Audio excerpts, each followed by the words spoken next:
শিক্ষার্থী বন্ধুরা কেমন আছো সবাই? আশা করি ভালো আছো।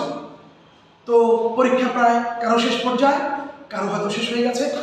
এর প্রেক্ষাপটে সবাই বেড়াতে যাবে, বিভিন্ন জায়গায় ঘুরতে যাবে, যাও ঠিক আছে, সমস্যা না। লেখাপড়ার পাশাপাশি বিনোদন অত্যন্ত উন্নত একটা মাধ্যম নিজেকে রিফ্রেশ করার জন্য।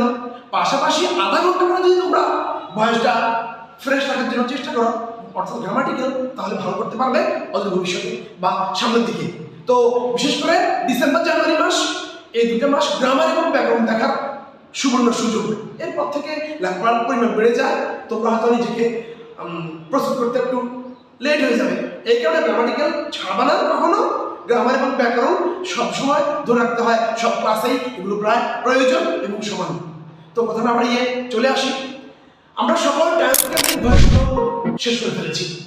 এরই ফাঁকে আমাদের এখনো সামান্য একটু বাকি আছে, সেটা হলো ইন্টারোগেটিভ সেন্টেন্সে ভয়েস, আবার হলো ইম্পারেটিভ সেন্টেন্সে ভয়েস। তো ইন্টারোগেটিভ এবং ইম্পারেটিভ দুটো করলেই ভয়েসের কাজ মোটামুটি শেষ হয়ে যাবে। আজকে তাহলে আমরা ইন্টারোগেটিভ সেন্টেন্সে ভয়েস করছি, তোমরা মনোযোগ দিয়ে দেখো। তো ওই অনুযায়ী আমরা আজকে ইন্টারোগেটিভ সেন্টেন্সে ভয়েস করছি। ইন্টারোগেটিভ সেন্টেন্স শব্দের অর্থ হলো প্রশ্নবোধক বা প্রশ্নসূচক বাক্য। বিশেষ করে আমরা প্রশ্ন করার সময় রিলেটিভ প্রোনাউনগুলোকে বেশি ইউজ করে থাকি। রিলেটিভ প্রোনাউনগুলো হলো what, which, where, how, home, who, when, why ইত্যাদি শব্দগুলোকে বলা হয় রিলেটিভ প্রোনাউন। অর্থাৎ যেগুলো দিয়ে আমরা প্রশ্ন তৈরি করি, কোনো প্রশ্ন জিজ্ঞেস করার অর্থে তৈরি করে থাকি। এই রিলেটিভ প্রোনাউনগুলোকে ডাব্লিউএস কোশ্চেন আবার বলা হয়। এই রিলেটিভ প্রোনাউনগুলোর মধ্যে একটা রয়েছে হু, হু থাকলে বাই হোম দ্বারা শুরু করতে হয়, আর অন্য যেগুলো থাকবে সেগুলো সময় সেগুলো বসে যায়। সুতরাং আমরা আজকে কথা না বাড়িয়ে কাজে চলে আসি। ইন্টারোগেটিভ সেন্টেন্সে ভয়েস করতে আমাদেরকে সর্বপ্রথম দেখতে হবে রিলেটিভ প্রোনাউনগুলো, অর্থাৎ what, where, which, who, how, when ইত্যাদি।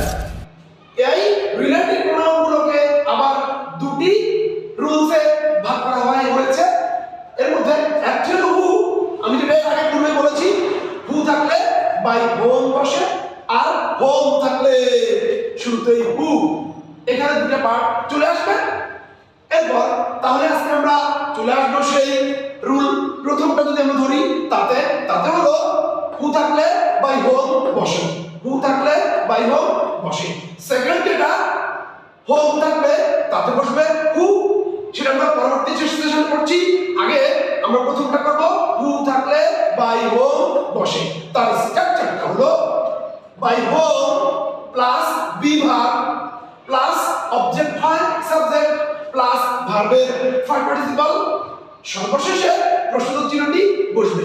আমি আরেকবার বলে রাখি যে বি ভার্বটা আমরা এখানে বসাবো সেটা ওই যে আমরা আগের টেন্স কেন্দ্রিক যেভাবে করেছি ঠিক সেভাবেই।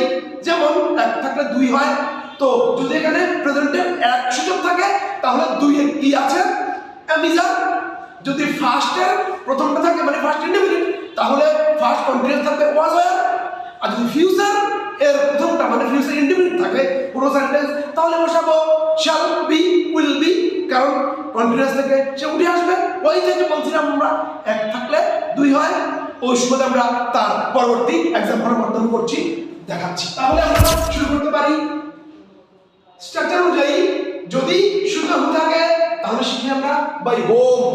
তো শুধু বাই হোম বসলে হবে না, যদি সেন্টেন্স যেমন এখানে আছে ওপেন্ড ফার্স্ট টেন্স, যদি ওপেন্ড হয় তাহলে এই যে বি ভার্ব রইল, এই বি ভার্বের জায়গায় আমরা এক থাকলে দুই হয়। ফার্স্ট টেন্স আছে এক, হবে দুই, তাহলে ফার্স্ট টেন্স একে বি ভার্ব নেই, দুই থেকে ওয়াজ ওয়্যার উঠে আসবে। সেখানে পার্সন এবং নাম্বার অনুযায়ী বি ভার্ব বসাবো।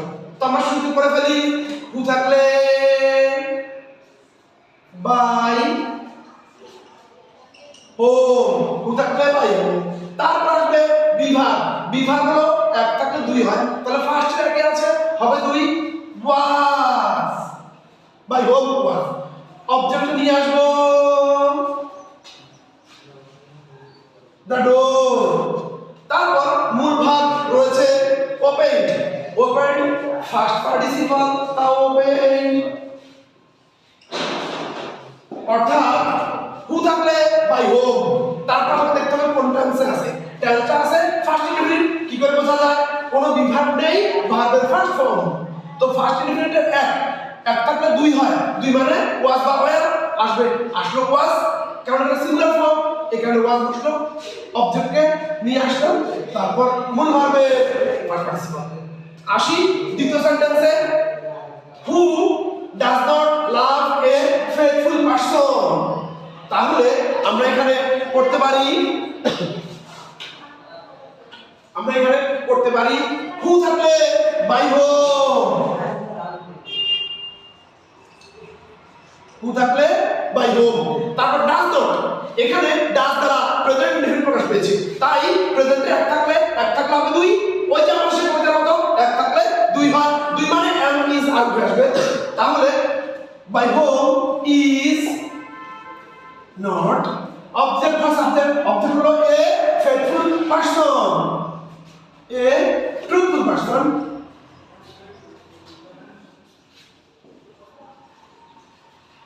এ ট্রুথফুল পারসন। তারপর মূল ভার্বের রয়েছে লাভ, লাভ দ্বারা বোঝানো হয়েছে প্রেজেন্ট ইনডিফিনিট টেন্সে, এটা হয়ে যাবে ফার্স্ট। তাহলে আমরা বলতে পারি ফার্স্ট পার্টিসিপল লাভ, এল ও ভি ই ডি, লাভ, শেষে প্রশ্নবোধক চিহ্ন। এভাবে আমরা প্রেজেন্ট ইনডিফিনিট টেন্সে ভয়েস করতে পারি এবং প্রত্যেক টেন্স ফর্মুলা অনুযায়ী ইনডেফিনিট সেন্টেন্সে ভয়েস অলওয়েজ প্র্যাকটিস করবা, অনেক ভালো হবে তোমাদের জন্য।